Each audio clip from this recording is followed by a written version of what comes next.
If you've never been to counseling before, it can feel intimidating or strange. Because of this, a lot of people feel fear, aversion, confusion, or are just plain not interested in counseling, even when it could benefit them. The explanation behind most of these reactions is simple. There are a lot of common assumptions about counseling, but most of them aren't very accurate. This short presentation will take a look at some of these myths. For brevity's sake, the word counselors in this video will include all mental health therapy personnel, like psychologists, social workers, etc. Myth: counselors will tell me what to do, shame me, or yell at me. Counseling doesn't happen the way you may have seen on popular shows. For starters, counseling assures confidentiality between you and the counselor, with a few exceptions that your counselor will discuss with you during the first session. Simply put, a counselor's role is to assist you in finding your own answers. Mental health professionals will never intentionally shame you, yell at you, or make you feel badly about your challenges. A counselor won't, quote-unquote, fix your problems, but rather help you find ways to meet your goals, find ways to cope, help you build skills, and converse with you. Studies show that counseling gives many people relief and helps them feel empowered. Myth: counselors mostly ask how things make you feel or just sit there and nod. Movies often depict therapists as touchy-feely, as reading your mind, or as detached and cold. Therapy actually is, in large part, a dynamic conversation between two people. Counselors will ask questions, listen, and use other psychological techniques to work with you based on your needs and goals. It's always your prerogative to answer or participate as you feel comfortable. Every counselor has their own personality and style. If you feel your counselor style doesn't work for you, it's perfectly acceptable to ask about working with someone else. Myth: going to counseling is only for weak, helpless, or crazy people. Also, men do not go to counseling. Seeking resources to resolve issues is a sign of strength and intelligence. Everyone struggles with problems, personal growth, challenging situations, and development at some point in their lives. Asking for help isn't being helpless or weak. It's looking for solutions and relief. It's actually a strong and smart thing to do. Myth: going to counseling will hurt my future job or internship, or people like my professors or parents will find out. All discussions with a counselor and your file are subject to strict legal and ethical standards and laws, which are enforced through HIPAA. Counselors cannot release any information, even the fact that they have met with you, to anyone, including parents, professors, friends, or school administration. Disclosure would require your written permission. Also, counselor records are separate from academic records. There are a few limits on confidentiality, and these are discussed with you during your first appointment. Myth: medication works just as well as therapy, or they're just going to put me on medication. Medication is typically not the first approach for most problems. If you or your counselor feel that a medication assessment is warranted, you'll be given information, and seeing a doctor is your decision. Medication does help with some conditions. However, studies show that for many issues, medication and therapy have the most positive outcomes.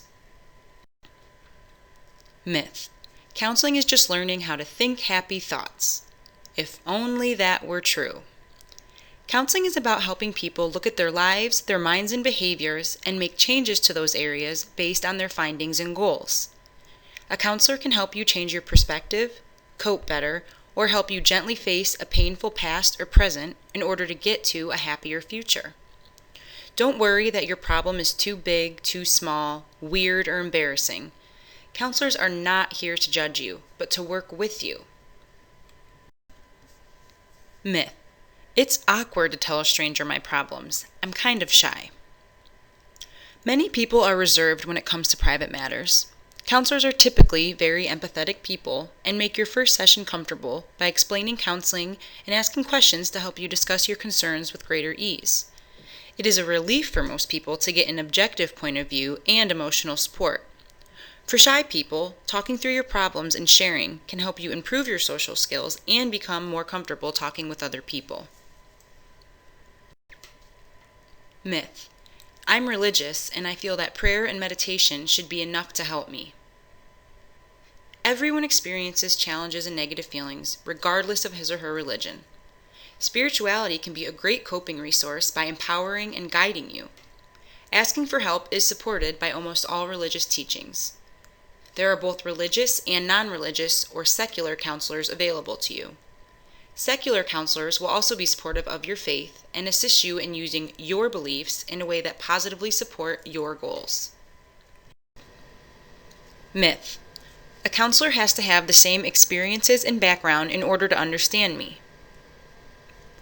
Reactions to the same event or experience are different for everyone.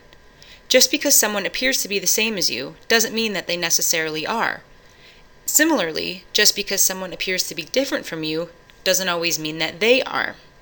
Not to mention, basic human emotions are the same across individuals and cultures. Counselors are trained to be aware of and respectful of concerns with regard to gender, race and ethnicity, religion, age, sexual orientation, and socioeconomic status. If you are uncomfortable, it's perfectly acceptable and even recommended to bring this up to your counselor.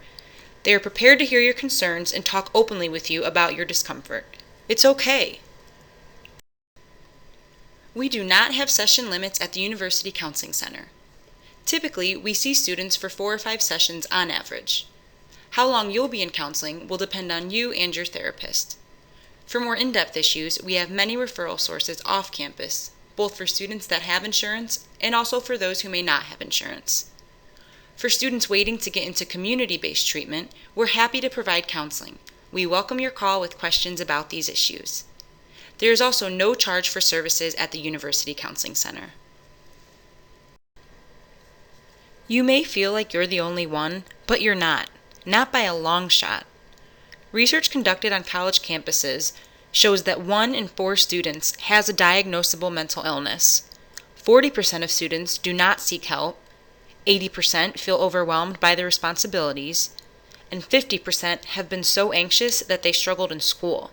That's half of college students. Why struggle when professional support is available right here on campus? It's free and confidential. You really have nothing to lose. And so much to gain.